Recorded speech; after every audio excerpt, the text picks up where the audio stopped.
नमस्कार छात्रों, welcome back. एक बार आप सबका फिर से स्वागत है डिकोड एग्जाम पे। छात्रों, जैसे कि पूरा हमारा जो PYQ यानी कि प्रीवियस क्वेश्चन से आधारित प्रैक्टिस जनरल साइंस की जो हम करवा रहे थे, उसी के सीक्वेंस में आज 13 नंबर यानी हमारी 13वीं जो है ये क्लास है आज की, जिसमें हम लोग जो है फिजिक्स, केमिस्ट्री, जूलॉजी, बॉटनी सभी मिक्स क्वेश्चन यहाँ पे व्याख्यात्मक रूप से जो है सॉल्व करेंगे।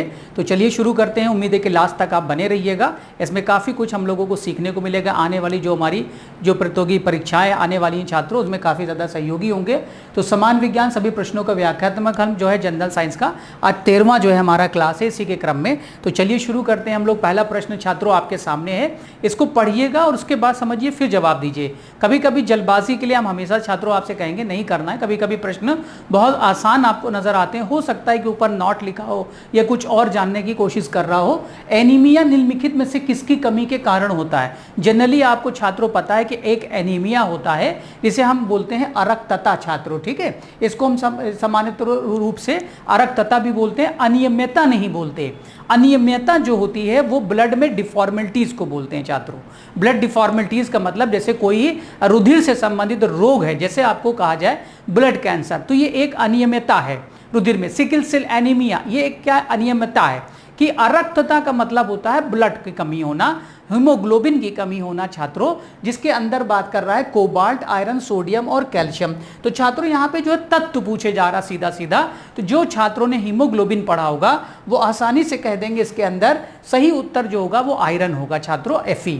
यानी हमारा जो हीमोग्लोबिन होता है उसके अंदर छात्रों आयरन होता है, ठीक है। आयरन की वजह से ही हमारा रुधिर लाल नजर आता है छात्रों। तो जब हीमोग्लोबिन की कमी होगी तो जाहिर से बात है आयरन की, यानी आयरन की कमी से भी हीमोग्लोबिन में कमी आ सकती है, क्योंकि उसके बाद आपको एनीमिया हो सकता है। यानी क्वेश्चन नंबर 1 का विकल्प अगर देखें छात्रों तो ऑप्शन बी होगा। तो यहां ध्यान दीजिएगा, एनीमिया अरक्तता को कहते हैं, ना कि अनियमितता को कहते हैं। तो अनियमितता जब पूछा जाए तो वो कोई तत्व से नहीं हो सकता, उसके अन्य बहुत सारे कारण हैं। जैसे आपको पता होगा छात्रों haemophilia.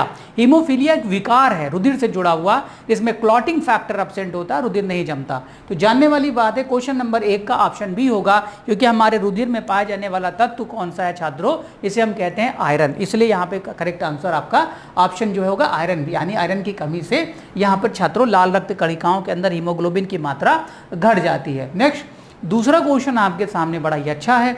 Which one of the following diseases is a non communicable in nature? छात्रों आप देखिए, आपको पढ़ाया था अच्छे तरीके से कि रोग जो होते हैं वो 2 प्रकार के होते हैं, एक संचारी, गैर संचारी, यानी कम्युनिकेबल और नॉन कम्युनिकेबल। यानी कि एक इंसान से दूसरे इंसान में बड़ी तेजी के साथ जो रोग पहुंचते हैं छात्रों, उनको हम लोग संचारी बोलते हैं। अंग्रेजी में कम्युनिकेबल बोलते हैं, जैसे छींकने से, खांसने से, पास के संपर्क आने से।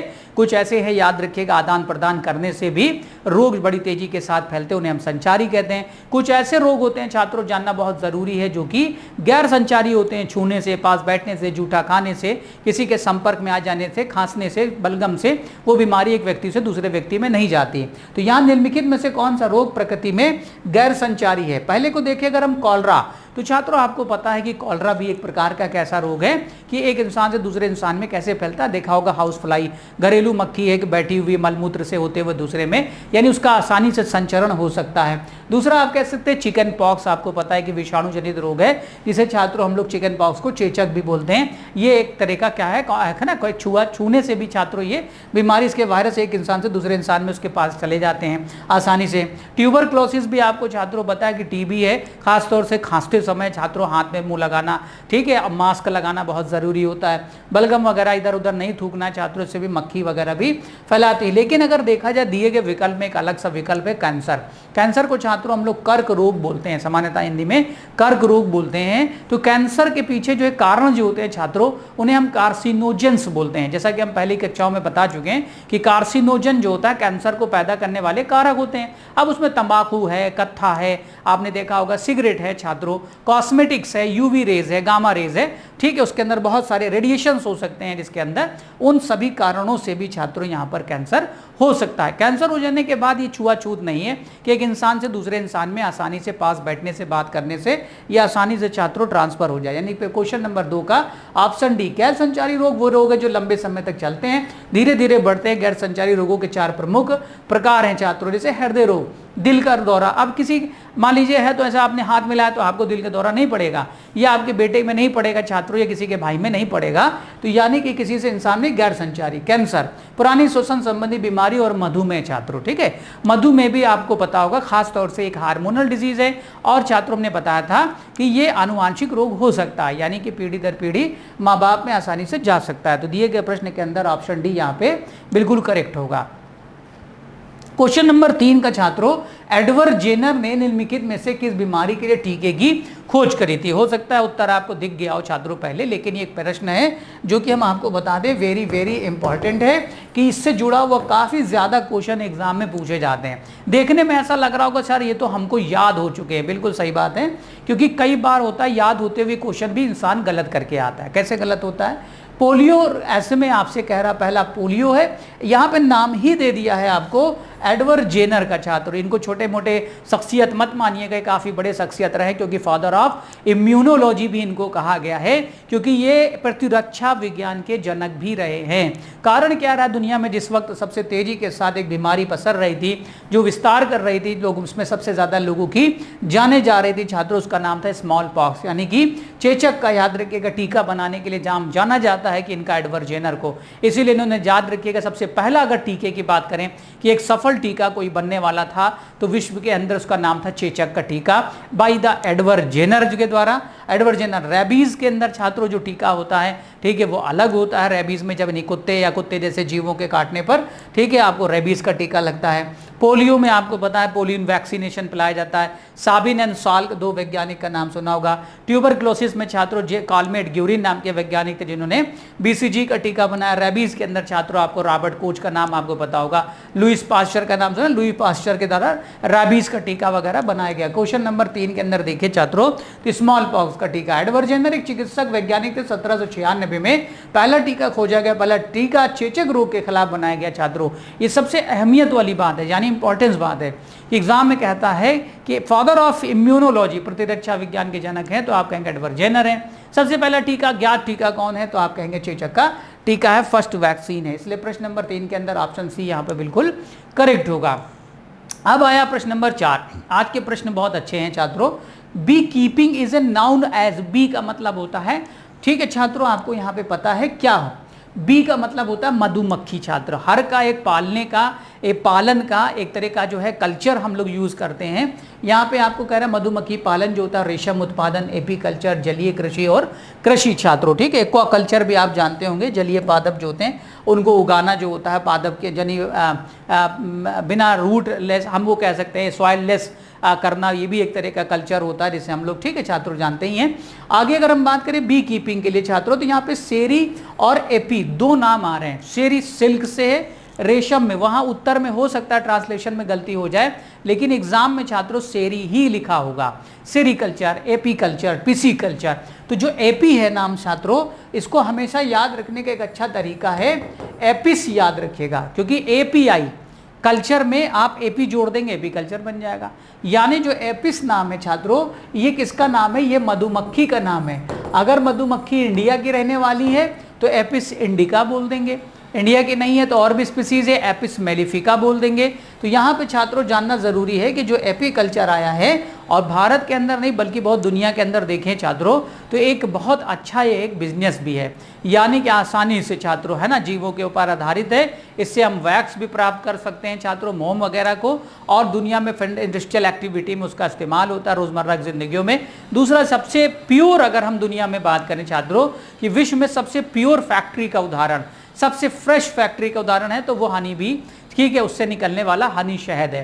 क्योंकि शहद जो होता है छात्रों बहुत ही ज़्यादा प्योरिटी के साथ बनता है, और आपको पता है छात्रों कि यहाँ पे इम्प्योरिटी की नाम की कोई चीज़ नहीं होती, क्योंकि जो मधुमक्खियाँ वर्कर्स होती हैं जो शहद कलेक्ट करके लाती हैं, उनकी जांच होती है। जब तक वो छत्ते के अंदर अपने रस को उगलने से पहले उनकी जांच होती है कि कोई हानिकारक, कोई जहरीला पदार्थ तो ये लेके नहीं आई।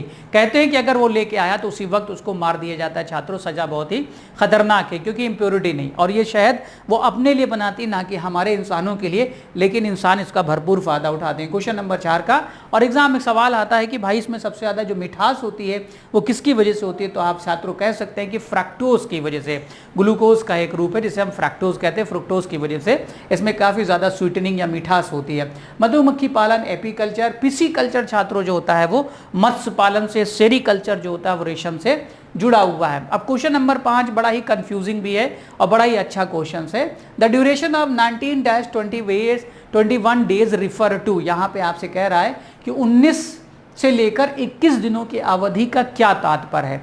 तो दिमाग में एक बात आ रही है कि मुर्गी के अंडे का उष्मायन अवधि है, यानी incubation period of hence egg.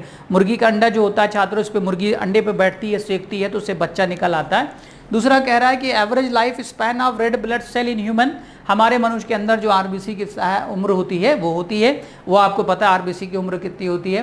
मासिक धर्म जो होता है छात्रों, ठीक है, जिसको हम लोग बोलते हैं यहाँ पे मेंस्ट्रुअल साइकिल जो होता है, तुरंत बाद मासिक धर्म की अवधि जिसके दौरान निषेचन होने की सबसे अधिक संभावना होती है कि एक अवस्था, यानी कि मेंसेस जैसे खत्म होता है छात्रों उसके बाद, यानी कि कुछ ऐसी अवस्था आती है, यानी कि 21वें दिन, जैसे आज से स्टार्ट हुआ है तो आज से जो 21वां दिन होगा, मान लीजिए 1 तारीख को मेंस्ट्रुअल साइकिल स्टार्ट हुई है तो 1 से लेकर 19 से लेकर 21 तारीख तक, 19 से लेकर 21 तारीख तक ये मेंस्ट्रुअल साइकिल के पहले दिन से काउंट किया जाएगा जिस दिन आना शुरू हुआ था।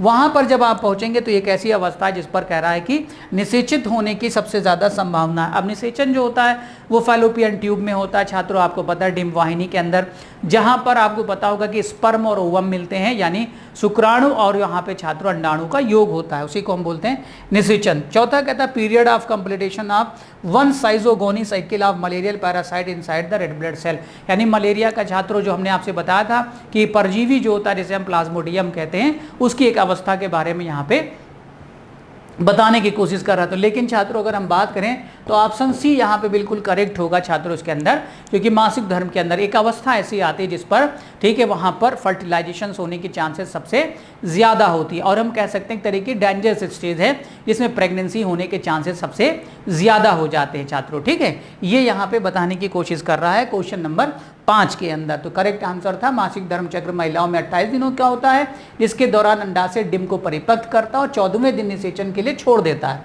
19 से 21 दिनों की अवधि सबसे ज्यादा सुरक्षित होती है क्योंकि इस अवधि के दौरान शुक्राणु फैलोपियन ट्यूब में प्रवेश करने पर डिंब में निषेचित होने की संभावना सबसे ज्यादा हो जाती है छात्रों।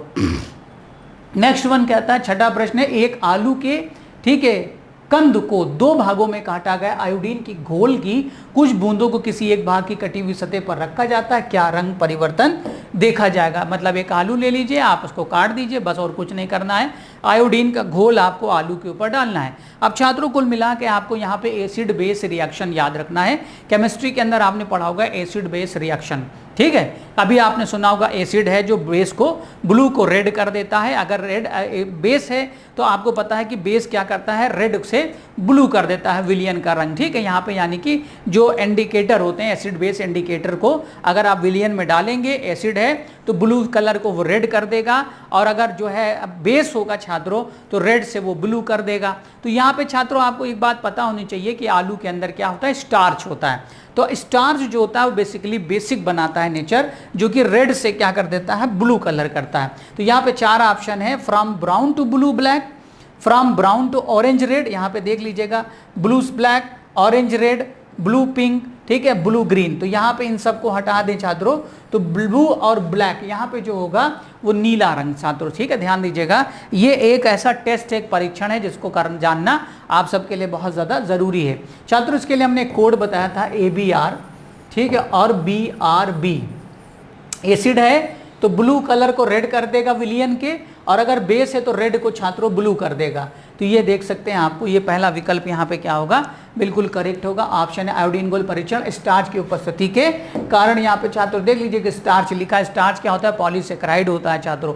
पॉलीसेकेराइड जिस तरह से ग्लाइकोजन होता है, जिस तरह से सेलुलोज होता है, उसी तरह से स्टार्च होता है। स्टार्च क्या है, कार्बोहाइड्रेट का एक रूप है छात्रों, और कुछ नहीं है कार्बोहाइड्रेट का। और स्टार्च का पाचन सबसे पहले आपको पता ही है कि माउथ में, हम लोगों के मुंह में शुरू हो जाता है। 7वां प्रश्न बड़ा ही अच्छा है छात्रों, और वेरी वेरी इंपॉर्टेंट, नहीं तो कम से कम इंपॉर्टेंट तो इसको कह ही सकते हैं। कह रहा the medical term use for the sleeplessness. अब आप जांच करोगे तो बहुत लोग हैं मिलेंगे, 90% जो कहेंगे भाई हमारी नींद ही नहीं आती। तो छात्रों नींद ना आने के कई सारे कारण हो सकते हैं, ठीक है। कोई बीमारी लग गई उससे आपको नींद नहीं आ रहा। सबसे बड़ा कारण है एंग्जाइटी, चिंता, टेंशन। टेंशन जब इंसान को लगती है तो नींद नहीं आती। इवन बच्चे भी सर अगर टेंशन ले लें छात्रों तो क्या उनको भी नींद नहीं आएगी। बेचैनी जो होती है बड़ी ख़राब चीज़ होती है, चिंता जिसे हम कहते हैं, एंग्जाइटी जिसे कहते हैं छात्रों। दूसरा क्या है, सबसे तीसरा छात्रों कारण यह है कि आप भली मात्रा में अगर आप जब सो लेते हैं, नींद से ज़्यादा आप सो लेते हैं, थकान बिल्कुल नहीं रहती, तो भी आपको नींद नहीं आएगी छात्रों। इसलिए आपको बता दें कि कुदरत ने दिन और रात का चक्र बनाया है कि दिन में काम करें, रात में आप आराम करें छात्रों। अब रात भर इंसान क्या कहते हैं सो रहा, दिन में भी सो रहा, तो एक समय आएगा कि नींद ही नहीं आएगी, क्योंकि थकान का होना भी ज़रूरी है। अगर शरीर आपका थकेगा नहीं छात्रों तो फिर आपको अच्छी नींद भी नहीं आएगी। आप यकीन मानिए अगर आप देखेंगे कि अगर आप जितना ज़्यादा थक जाते हैं बिना आपको कोई दवा खाए नींद आ जाएगी, आपको होश नहीं रहेगा। तो छात्रों नींद का भी कई सारा संबंध है, लेकिन मेडिकल टर्म में अगर हम बात करें तो इसको बोलते हैं सोमनाम्बुलिज्म, इंसोम्निया, हेलुसिनेशन और निक्टूरिया। देखिए कितने बढ़िया बढ़िया नाम है।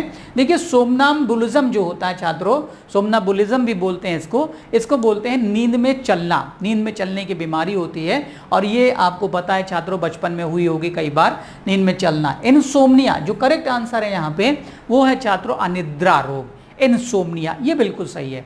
किसी को भी हो सकता है, कोई हेल्दी इंसान हो, अनहेल्दी हो, उसको भी हो सकता है इंसोम्निया। अगला है छात्रों हेलोसिनेशन। हेलोसिनेशन का मतलब होता है छात्रों एक तरह का भ्रम, डिलूजन, इल्यूजन और हेलोसिनेशन। हेलोसिनेशन का मतलब एक फॉल्स बिलीफ कह सकते हैं, इमेज कह सकते हैं कि अगर कोई चीज़ नहीं है लेकिन आपको वहाँ पे लगेगा कि वहाँ पे कोई खड़ा है, भूत प्रेत साया जो भी है। निक्टूरिया जो होता है छात्रों, निक्टूरिया का मतलब होता है नॉक्टूरिया और निक्टूरिया एक ही चीज़ है, रात्र में पेशाब छात्रों आपको बहुत ज़्यादा मात्रा में लगता है, ठीक है, खास तौर से रात में बार बार हर 2 घंटे में पेशाब करने उठ रहे हैं तो इसको हम नॉक्टूरिया या निक्टूरिया भी बोलते हैं। एनुयूरिया भी होता है छात्रों, तो यहाँ पर आप समझ लीजिएगा ये मूत्र से संबंधित है रात में, हेलुसिनेशन फॉल्स इमेज से संबंधित है, बिलीव। इंसोम्निया जो होगा आपका आंसर करेक्ट जो होगा वो ऑप्शन बी होगा छात्रों। नेक्स्ट वन, अगला जो आपके सामने क्वेश्चन आ रहा है, दांतों के अध्ययन से संबंधित विज्ञान क्या है। तो दांत तो छात्रों आपको पता है कि जिसे हम मोती कहते हैं, 32 मोती या 32 पल्स बोलते हैं इन ह्यूमन के अंदर। बच्चों में 20 दांत, बड़ों में 32 दांत होते हैं छात्रों ना। समय आएगा धीमे धीमे दांत कम भी होने लगेंगे, गिरने लगेंगे, यानी जिस तरह से बचपन में थे उसी तरह से 55 में, यानी आने वाले बुढ़ापा बच्चों की तरह से दिमाग, उनकी हरकतें वही तरीके से, दिमाग में तेज़ी कम रह जाएगी छात्रों, है ना, लड़ने की ताकत खत्म हो जाएगी और बहुत सारी चीज़ों में परिवर्तन आ जाएगा, दांत गिर जाएंगे जैसे बचपन में थे। द साइंस आपसे कह रहा है कौन सी भाई, लॉजी आप निकाल दीजिए, बाकी जो बचा ओडोंटो, ऑर्निथो, फिनो और कॉस्मो। तो आपने छात्रों को सबसे ज़्यादा सुन रखा होगा, ठीक है। ओडोंटो का मतलब जो है ओडोंटोलॉजी इज द, ठीक है, स्टडी ऑफ, यहाँ पे हम कह सकते हैं तीत सा, ठीक है, दांतों का अध्ययन छात्रों, विज्ञान की एक शाखा है जिसका नाम है ओडोंटोलॉजी, ठीक है छात्रों। और इसमें एक और विज्ञान, ये तो कॉस्मोलॉजी वगैरह आप जानते हैं। ऑर्निथो छात्रों बड़ा पूछा जाता है एग्जाम में, चिड़ैया, बर्ड्स, यानी कि चिड़ियों का अध्ययन खास तौर से जो है हम लोग करते हैं। तो क्वेश्चन नंबर 8 का ऑप्शन बी यहाँ पे बिल्कुल करेक्ट होगा, वो ऑप्शन ए यहाँ पे बिल्कुल करेक्ट होगा छात्रों। ओडोंटोलॉजी चिड़िया विज्ञान, ऑर्निथोलॉजी है, बाकी कॉस्मोलॉजी तो आपको अच्छे से पता ही है छात्रों। नेक्स्ट अगला है, निम्नलिखित में से कौन सा ईंधन प्रति ग्राम ऊर्जा के मामले में, यानी अगर हम 1 ग्राम सबका ले लें, ठीक है, सबको ले लें 1-1 ग्राम, तो कौन सबसे ज़्यादा जो है फ्यूल की एफिशिएंसी दिखाएगा, यानी अपनी मात्रा को दिखाएगा, मामले में सबसे अच्छा ईंधन कौन है। 1 ग्राम हाइड्रोजन ज़्यादा आपको इफिशिएंसी देगा फ्यूल की, मीथेन देगा, CH4 इथेनॉल, C2H5OH, ठीक है, और ब्यूटेन C4H10।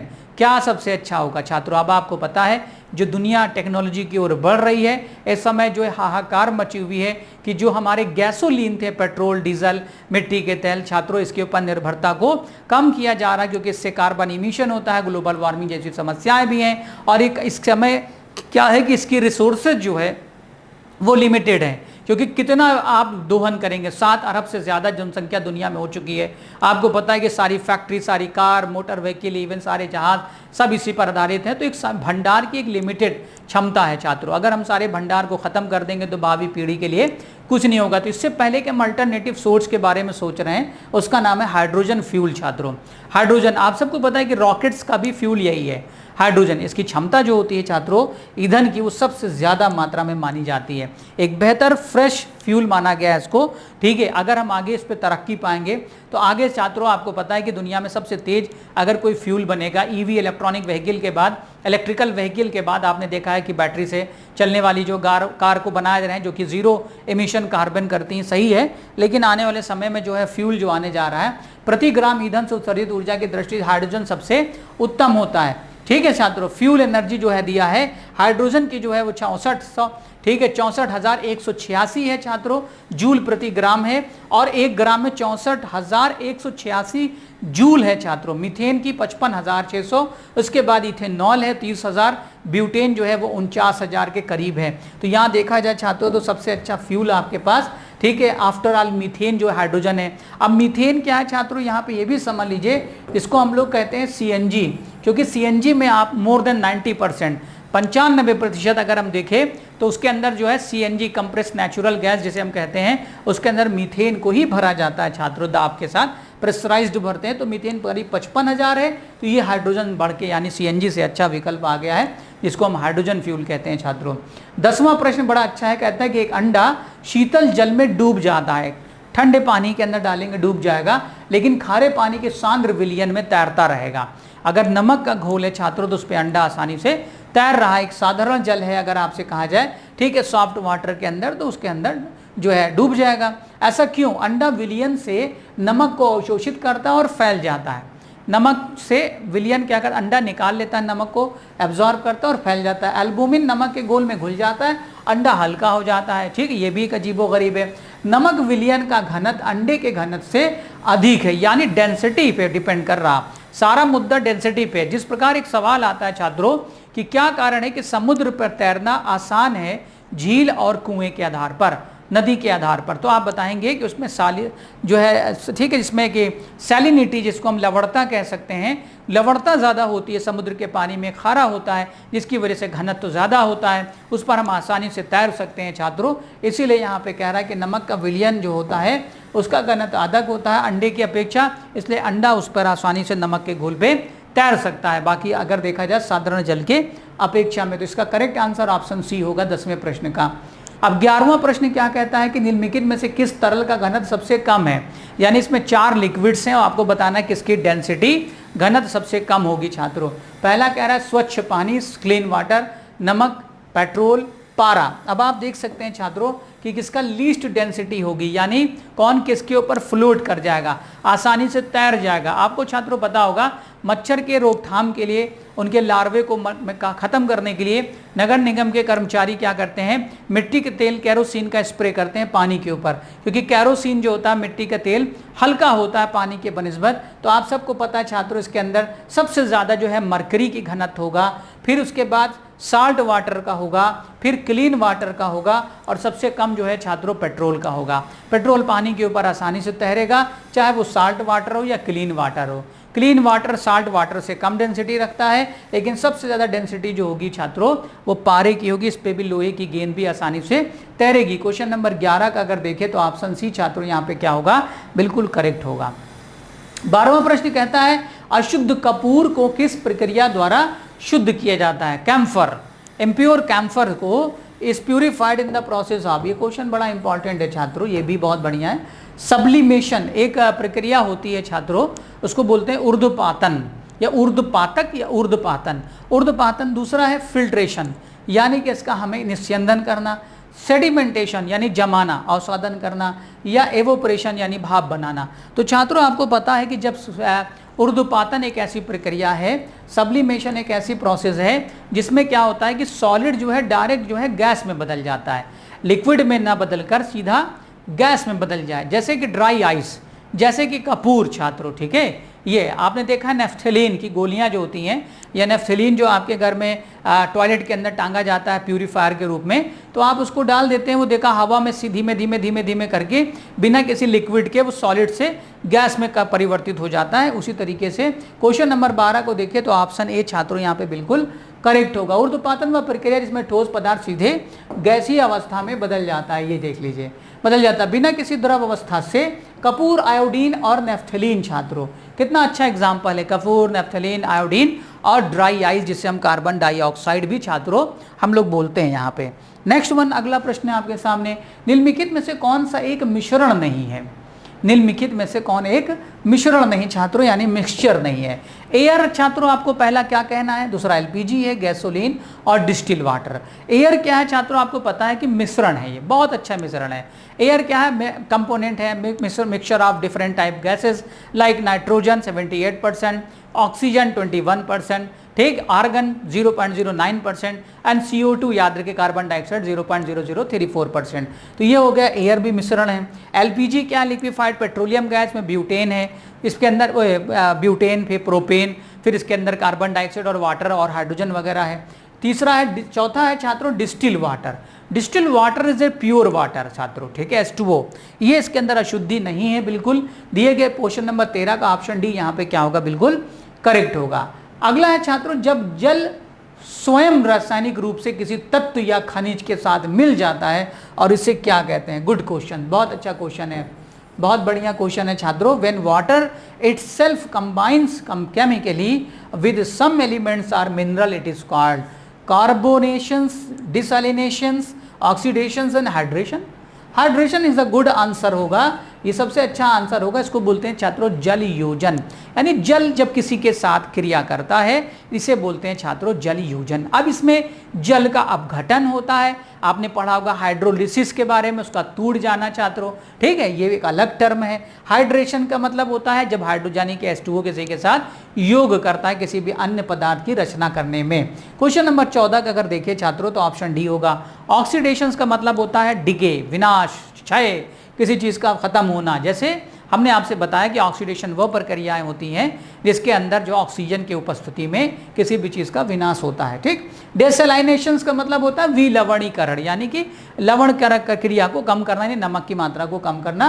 कार्बोनेशन जो है छात्रों वो कार्बोनीकरण होता है, कार्बन के साथ किसी भी पदार्थ का जो है दहन कराना या उसको कंप्लीट कंबसन कराना। 15वां प्रश्न कहता है iodine can be separated from a mixture of iodine and potassium chloride छात्रों, यानी कह रहा है कि आयोडीन को अगर हम मान लेते हैं यहाँ पे पोटेशियम क्लोराइड KCl, ठीक है, यहाँ पे बात कर रहा है कि भाई कि हम किस विधि के द्वारा आयोडीन और पोटेशियम क्लोराइड के मिश्रण से आयोडीन को अलग कर लेंगे, ठीक। तो बहुत बढ़िया है, क्योंकि अगर आपने इससे पहले के प्रश्न पर अध्ययन पे दिमाग लगाया होगा, हमने कुछ तत्वों के बारे में बताया था, इसमें आयोडीन था, कपूर था, नेफ्थलीन था और ड्राई आइस कार्बन डाइऑक्साइड था छात्रों। इसके बारे में हमने आपसे बता दें कि विधि है जिसको हम बोलते हैं सब्लिमेशन। इसकी विधि द्वारा सब्लिमेशन वह प्रक्रिया जिसको सॉलिड में गर्म करने पे सीधा सॉलिड से क्या हो जाता है, गैस में परिवर्तित हो जाता है। तो ये बिल्कुल करेक्ट आंसर होगा।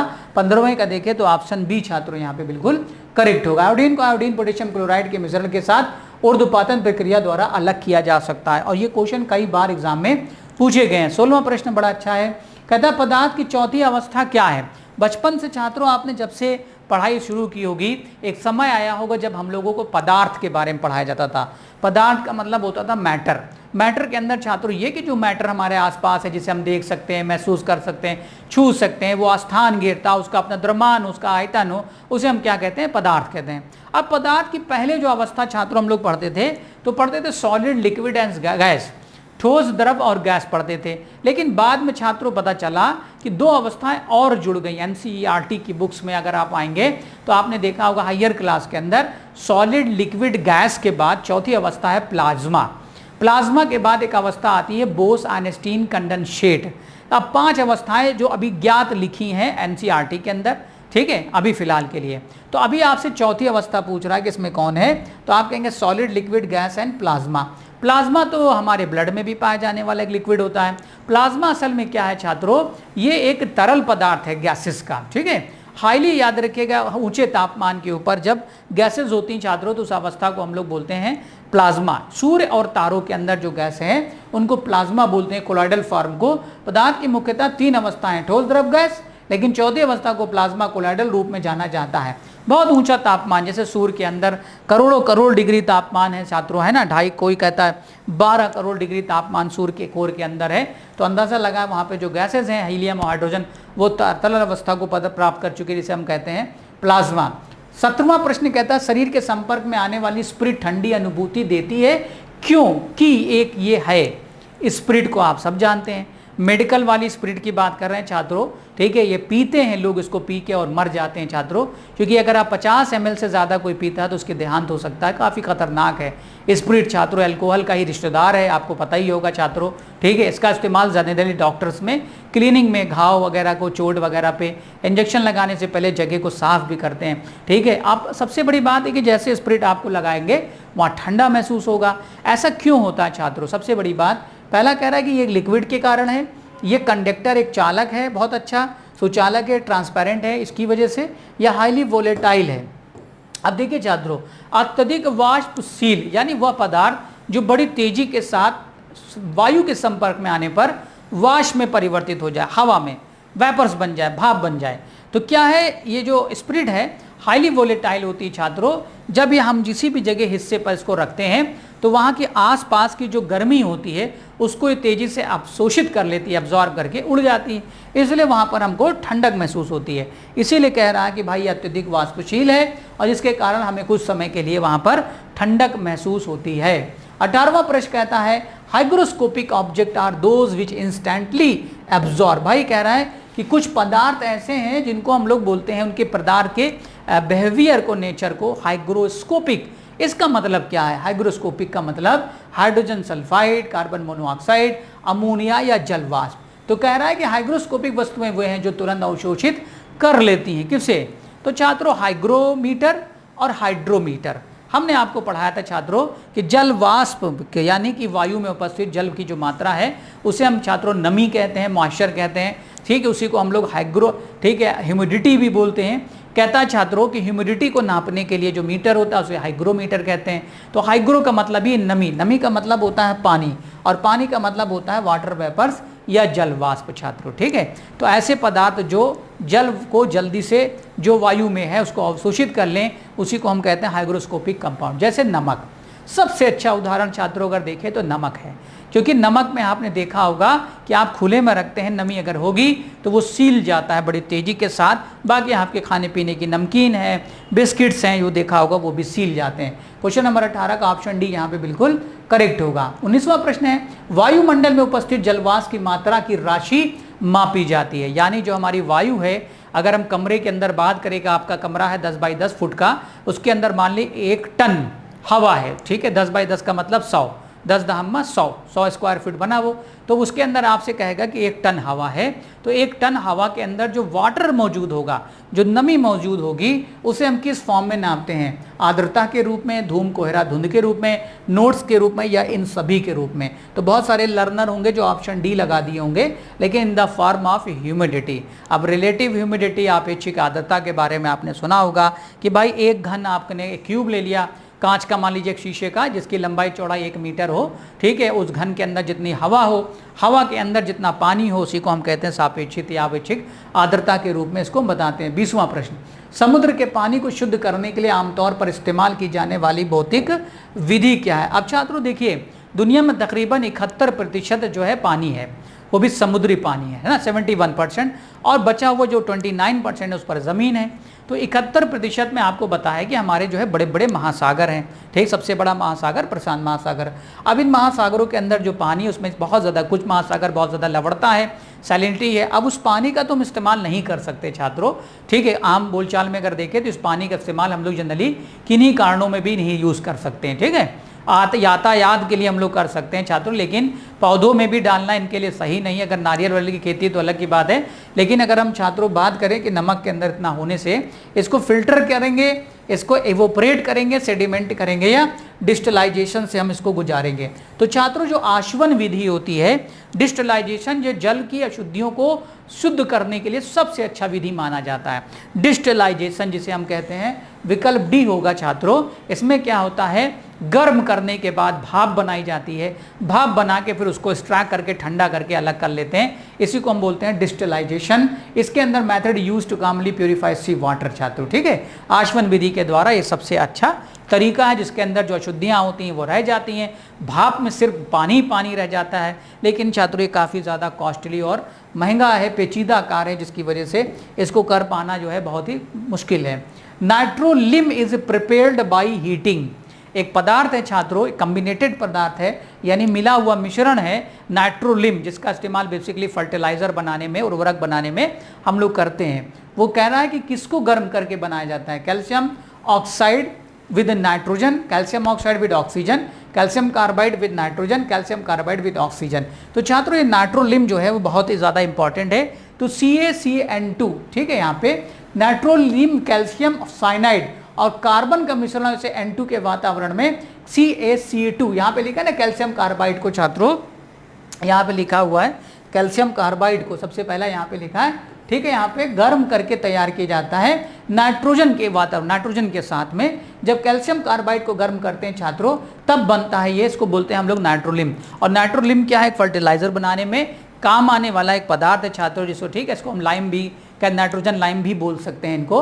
अगला क्वेश्चन नंबर 22, ये काफ़ी ज़्यादा इंपॉर्टेंट क्वेश्चन है एग्जाम के हिसाब से। इसमें कहता है what is the colour of light related to, यानी कि प्रकाश का जो रंग है, हरा प्रकाश, नीला प्रकाश, गुलाबी प्रकाश, किसी भी तरह का है ना, नीला, काला, काला तो कोई प्रकाश नहीं होता छात्रों, ठीक है। कह रहा है कि इसमें से कौन सा फीचर्स है, प्रकाश की वो कौन सा विशेषता है जिसके कारण जो है किसी भी प्रकाश का रंग का हम निर्धारण कर सकते हैं।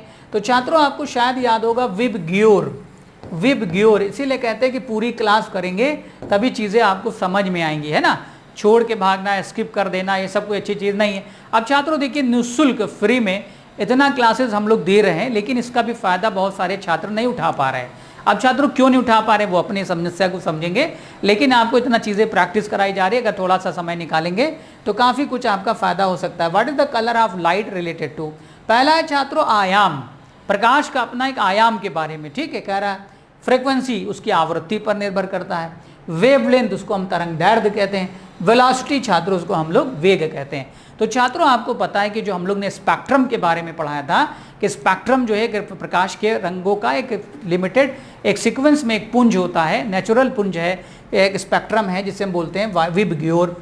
अब ये जो क्रम लगा हुआ है छात्रों इसको आप तोड़ नहीं सकते, आप तोड़ का मतलब ये है कि आप चाहें कि भाई इसको इधर कर दें, इसको इधर कर दें, ये जो अरेंजमेंट है कि वायलेट के बाद इंडिगो आएगा, फिर ब्लू आएगा, ग्रीन आएगा, येलो आएगा, ऑरेंज आएगा, रेड आएगा, वो इस क्रम में आएगा छात्रों, क्योंकि इसको हम बोलते हैं तरंग दैर्ध्य का क्रम, क्योंकि जो प्रकाश के रंग होते हैं छात्रों वो उनकी तरंग दैर्ध्य पर निर्भर करते हैं। यानी प्रकाश का एक अच्छा विशेष अवस्था होती है जिससे हम क्या विशेष हम कह सकते हैं उसकी अवस्था को तरंग दैर्ध्य बोलते हैं। अब आपने पढ़ा होगा कि जैसे हमारा विजुअल स्पेक्ट्रम है छात्रों, आपने देखा होगा वो 4000 एंगस्ट्रॉम से लेकर तकरीबन 7800 एंगस्ट्रॉम के बीच में है दृश्य स्पेक्ट्रम, जिसमें हम लोग देख सकते हैं। तो ये जितना भी आप देख रहे हैं रंग है ये अलग अलग तरंग दैर्ध्य के आधार पर सजे हुए हैं। क्वेश्चन नंबर 22 का ऑप्शन सी यहाँ पे बिल्कुल करेक्ट होगा। 23वां प्रश्न कहता है कौन सा नियम ऑटोमोबाइल में यानी बाइक और कार में हाइड्रोलिक जो ब्रेक लगती हैं, हाइड्रोलिक, ये भी बहुत इंपॉर्टेंट क्वेश्चन है। हाइड्रोलिक ब्रेक जो होती है, कार्य प्रणाली जो होती है, वो भौतिक विज्ञान में किस वैज्ञानिक के सिद्धांत पर आधारित है? आज भी उनका इस्तेमाल हम लोग कर रहे हैं। Bernoulli theorem, Bernoulli law, Poiseuille law, Pascal law, Archimedes सिद्धांत। आर्किमिडीज को आप अच्छे तरीके से छात्रों जानते होंगे, शायद आप पास्कल को जानते हो, लेकिन बर्नौली और पॉइज़ली को आप नहीं जानते होंगे। फ्लाइट जो जहाज हवा में उड़ रहे हैं, आज उड़ान भर रहे हैं, बर्नौली थ्योरम के आधार पर छात्रों ध्यान दीजिएगा। पॉइज़ली जो होता है, पॉइज आपने विस्कोसिटी यानी सयांतता का जो है एक विषय पढ़ा होगा चैप्टर, वहाँ पर इनका नियम चलता है जिसके अंदर, ठीक है, नलिका वगैरह में फ्लूइड का जो बहना है। पास्कल जो यहाँ पे करेक्ट आंसर होगा कि जो पास्कल इनके नाम से एक इकाई भी है छात्रों, पास्कल। प्रेशर का जो एसआई मात्रा के छात्रों वो पास्कल होता है। पास्कल को जाना जाता है प्रेशर से। तो यहाँ पर छात्रों जो हाइड्रोलिक ब्रेक बनाई जा रही हैं, हाइड्रोलिक क्रेन बनाई जा रही है, वो इन्हीं के आधार पर बनी है। आर्किमिडीज को आप जानते हैं छात्रों, आर्किमिडीज प्रिंसिपल आपने पढ़ा ही होगा, पानी का जहाज जो तैरता रहता है कि नहीं। क्वेश्चन नंबर 23 का ऑप्शन सी होगा। 24वां प्रश्न है निम्नलिखित में से ऊष्मा का सबसे अच्छा चालक कौन है? गुड कंडक्टर ऑफ या बेस्ट कंडक्टर ऑफ हीट छात्रों, हीट का सबसे अच्छा चालक हो। Alcohol, mercury, ether and water छात्रों।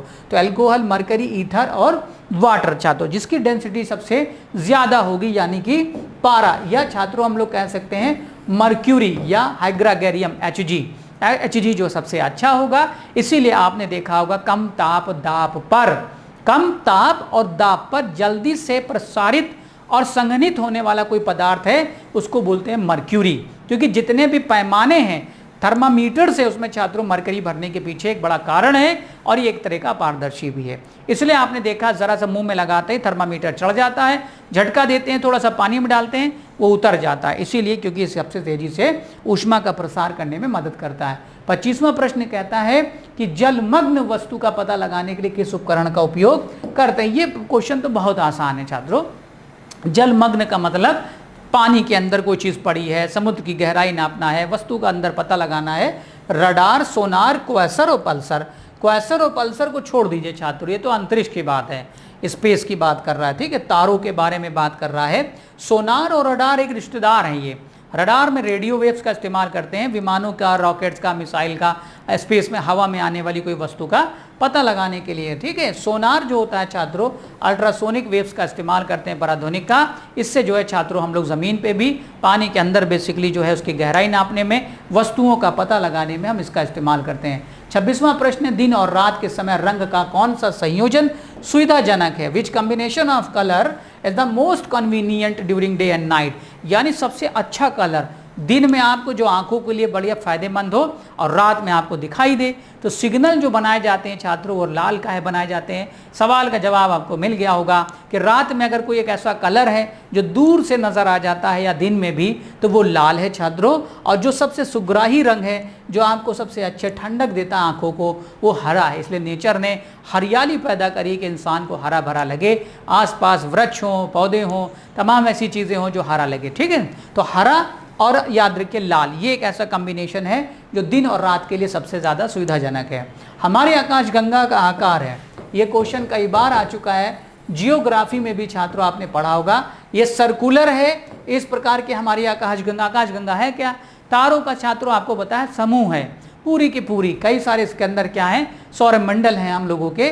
2 बिलियन 2 अरब आकाशगंगाएं जो है ब्रह्मांड में तैर रही हैं। हमारी आकाशगंगा जिसे हम मिल्की वे बोलते हैं आकाशगंगा को, वो किस आकार की है? सर्कुलर है छात्रों, ठीक है, एलिप्टिकल है, वो इस तरह की है, ठीक है छात्रों, या स्पायरल है। तो छात्रों आपको पढ़ा होगा कि जो हमारी आकाशगंगा है छात्रों वो इस प्रकार की है, ठीक है छात्रों, वो स्पायरल शेप में है, वो इसको बोलते हैं सर्पिलकार या सर्पिलाकार है, ठीक है छात्रों, जिसके अंदर हम लोग कहीं पर, यहाँ कहीं पर सौर मंडल 50 प्रकाश वर्ष करीब दूर हम लोग यहाँ पर अपने सौर मंडल में रह रहे हैं। 28वां सवाल है, नवजात के 3 महीने की उम्र तक के अध्ययन को हम क्या कहते हैं? नवजात जो पैदा हुआ है अभी तुरंत, वो 3 महीने तक के अध्ययन, उसके विज्ञान की वो कौन सी शाखा है? ठीक है, कोरोलॉजी, कॉन्कोलॉजी या कॉन्चोलॉजी कहते हैं, निमेटोलॉजी और न्यूनेटोलॉजी। तो छात्रों आपने न्यूनेटोलॉजिस्ट सुना होगा, तो न्यूनेटोलॉजी के बारे में सुना होगा, ठीक है। यहाँ पे न्यूनेटल डिजीज़ के बारे में सुना होगा, neonatal intensive care unit NICU के बारे में सुना होगा। तो न्यूनेटल का मतलब ही होता है नवजात, जो भी 3 महीने का है, बहुत नाजुक हालात हैं उसके। क्वेश्चन नंबर 28 का देखें तो ऑप्शन डी यहाँ पर बिल्कुल सही होगा। 29वां प्रश्न, किसी द्रव को तब उबाला जाता है जब उसका, a liquid is said to be boiled when it's, है ना, जब पानी उबल रहा है, इसका क्या क्या मतलब है? क्या लगेगा आपको कि कब उबल रहा?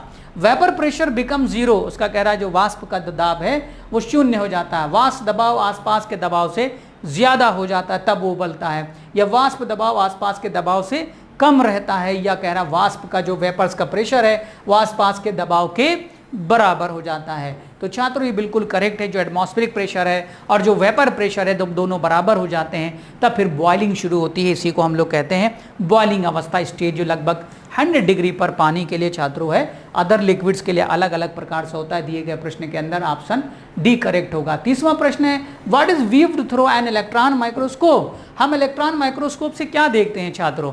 आप जाहिर सी बात है डिफरेंट टाइप के माइक्रोस्कोप्स होते हैं, ज़रूरत के आधार पर आपको चीज़ें छोटी हैं, बड़ी हैं, किस प्रकार की हैं, उन सब चीज़ों को देखने के लिए वैज्ञानिकों ने अलग अलग प्रकार के माइक्रोस्कोप बनाए। कोई सिंपल माइक्रोस्कोप, कोई कंपाउंड माइक्रोस्कोप, कोई फ्लोरेसेंस माइक्रोस्कोप, कोई इलेक्ट्रॉन माइक्रोस्कोप छात्रों, तो डिफरेंट टाइप के। तो इलेक्ट्रॉन माइक्रोस्कोप जो होता है छात्रों वो अत्यंत छोटी वस्तुओं को, चीज़ों को देखने में काम आता है, जैसे जीवाणु और विषाणु की संरचना, यानी कि वायरस जो होते हैं छात्रों बहुत ही ज़्यादा सूक्ष्म होते हैं, जिनको देख पाना साधारण सूक्ष्मदर्शी से मुश्किल है, इसीलिए उनके लिए इलेक्ट्रॉन माइक्रोस्कोप का इस्तेमाल किया जाता है छात्रों। तो यहाँ पे क्वेश्चन नंबर 30 का ऑप्शन बी यहाँ पे बिल्कुल करेक्ट होगा। तो आज तो छात्रों यहाँ पर जो है 30 प्रश्न हम लोगों ने कराया 13 नंबर सीरीज के अंदर।